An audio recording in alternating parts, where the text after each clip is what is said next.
Glad to have you with us here on this edition of Seattle Seahawks Today. Tyler Jones here with you. Thanks for joining us.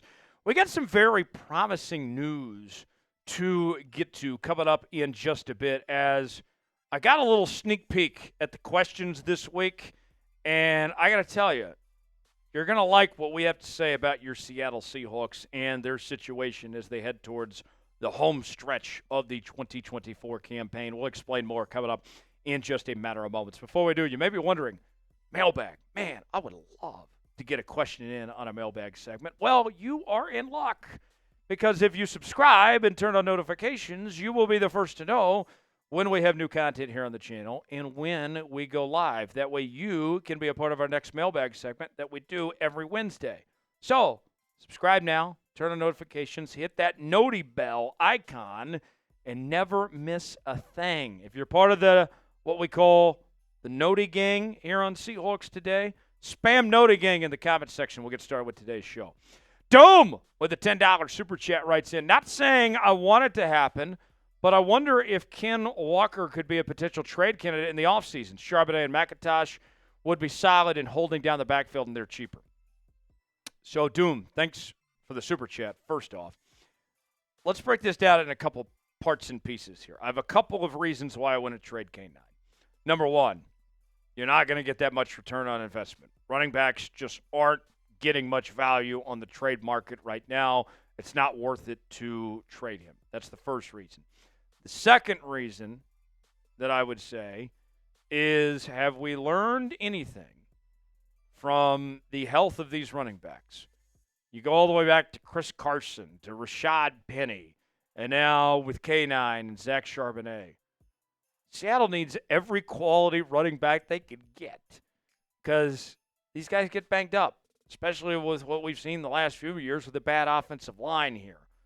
What I would do, I understand, folks, about the ramifications of potentially the re-signing situation. In all likelihood, you're not going to be able to re-sign both K9 and Zach Charbonnet. I understand that. You're going to have to pick one or the other when you get to that point. But if I'm Seattle, I'm running both those guys into the ground and then figuring out, all right, what do we do next? Do we extend them? Do we replace them? Whatever it may be. But it's not worth the time to trade it. It's an interesting idea, Doom, but I would run these guys into the ground and then figure out what to do after that. But a very good question, Doom. Adam writes in, do you think A.J. Barner is a better fit over Noah Fant? So I look at this twofold here, Adam Baum, and thanks for the super chat. A.J. Barner, I'll say this. For me, he has been somebody that I have actually really liked. I have enjoyed what he's done this season, and he was scouted as mostly a blocking tight end when he came to Seattle. But Ryan Grubb's been able to use him a decent amount in the passing game, at least more so than any of us expected, that is. With that said, is he better than Noah Fant? No. But Noah Fant isn't a part of the long-term plans for this team either. I think that Noah Fant is either gone this offseason or next offseason, one of the two. So A.J. Barner, I expect to stick around, but to be the number 2 tight end. I don't think he'll ever be a number 1 tight end in this league. I think you're going to go draft somebody with a high pick in the next couple of years to be that Noah Fant replacement, to be that number 1 tight end.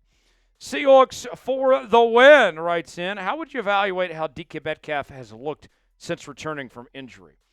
What's funny is DK's played really good since coming back from injury, but it's been overshadowed by how good JSN has been. As JSN's been on a Pro Bowl level and looked like one of the best receivers in football the last few weeks. But one thing I would point to, Seahawks for the win, what's promising about DK, he has been a very good teammate right now, because part of the reason for JSN's success of why he's looked so good is the double teams that DK is taking on. And defenses focusing in on DK, he's still getting his, but that's creating things for JSN to shine. And they're making each other better. So, for me, I look at that, and DK is still going to go off and have some great moments. he very well could still reach 1,000 yards, even with the time he missed and everything this year.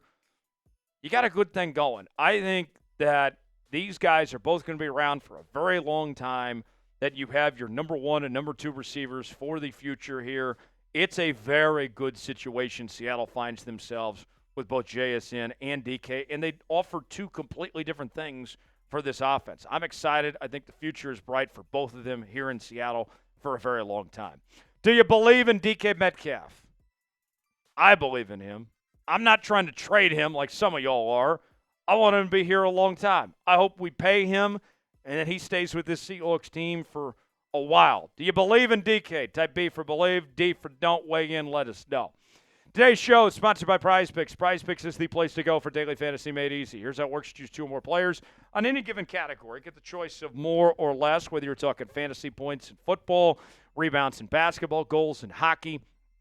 Football, a big deal this time of year on Prize Picks, with the playoffs coming in college football here in a few days. You got the end of the NFL regular season upon us. Go to prizepicks.com/CLNS, promo code CLNS.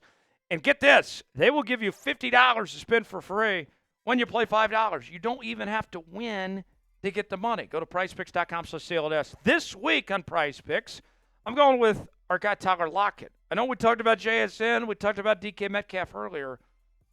Only 22.5 receiving yards. That's all he's got to do to hit the more. I'll take that.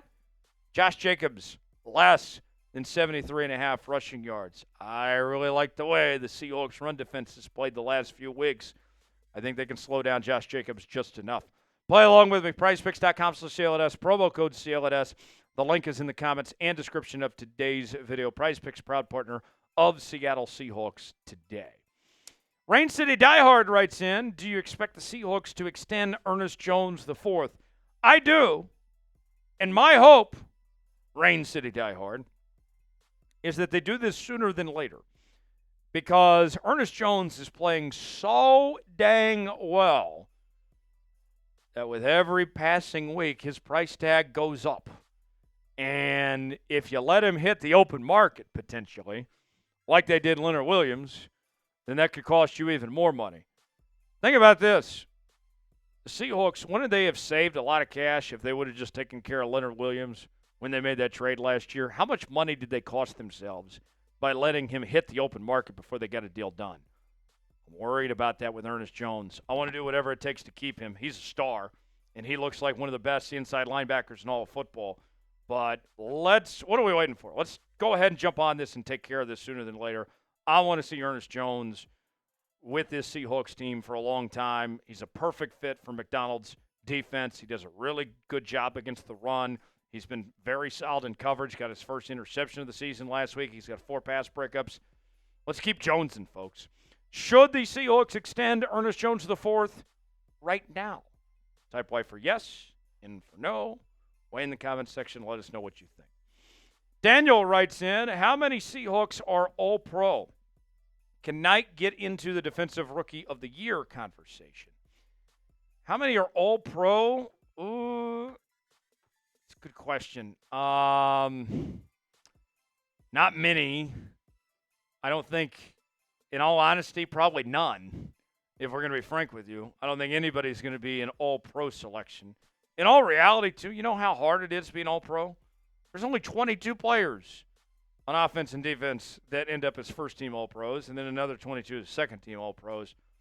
I would be very surprised if somebody ends up as All-Pro at this point in time. It's not an indictment on Seattle. Their talent is just kind of spread out. They don't necessarily have that one or two elite players, but they have a lot of good players on this team, which is okay. That's fine. Tyrese Knight, I would say no, he's not going to be Defensive Rookie of the Year, because compared to other defensive rookies, he just doesn't have the playing time that those guys do. Tyrese Knight has been a pleasant surprise. He's played better than I expected. He's much further along. The initial thought was when he came to Seattle this year that this would be kind of a redshirt year for him, that he'd be kind of learning the NFL way, but he's picked it up pretty fast. But no, he won't win Defensive Rookie of the Year, but he could potentially be on an all-rookie team when it's all said and done. Daniel, thanks for that question. Santiago writes in, Doesn't look like the Packers have beaten anyone good. Are they as good as what their record is showing? I think they are. I think the Packers are a legit Super Bowl contender. Jordan Love, I think, has proved himself to be a very good quarterback in this league. They got an excellent run game with Josh Jacobs. Their defense has improved from what it was a season ago. Yeah, if you win this week, if you beat Green Bay this week, then you send a message to the rest of the National Football League. You make a statement with a promising showing as far as that goes. I think this would do wonders for Seattle. And think about this, Santiago. You say that they haven't beaten anyone good. Last time I checked, they played in the toughest division in football. So just to do what they've been doing, even though they're not leading that division, they're not even in second place in their division, for crying out loud. Just to be up there with what they've gone through with that gauntlet, I'm impressed. For continuing Seahawks coverage, subscribe now to Seahawks Today. Join us on Sunday night for Seahawks Packers. We'll see you then.